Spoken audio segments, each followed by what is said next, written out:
So I just wanted to share a few thoughts on the most recent report that the President may have asked Director Comey to essentially drop the Flynn investigation. If true, this is yet another disturbing allegation that the President may have engaged in some interference or obstruction of the investigation. I think we know enough now, there's been enough alleged publicly to want to bring the Director back to testify, ideally in open session, either before our committee or the Judiciary Committee, but he should come back to the Congress and share what he knows in terms of the President's conversations with him on any of the Russia investigation. I also think that we ought to ask for the notes that were taken contemporaneously or shortly after those meetings. And of course, if there are any tapes, as the President alleged, those should also be obtained by the Congress.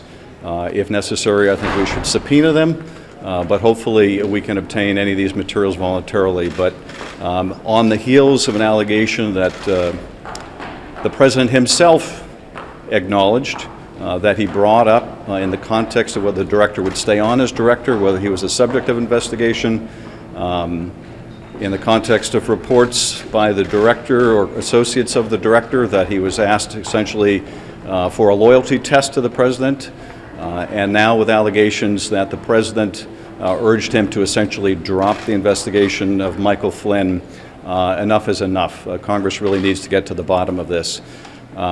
We did have an opportunity to inquire further about the reports of a discussion within the White House with the Russian foreign minister and Russian ambassador. I don't have much I can share in terms of our discussions on that. I can only say that I remain concerned about allegations that the President shared information with the Russians that was not vetted in advance by our intelligence agencies. It's one thing to do this as a product of interagency thought and deliberation about information that needs to be shared.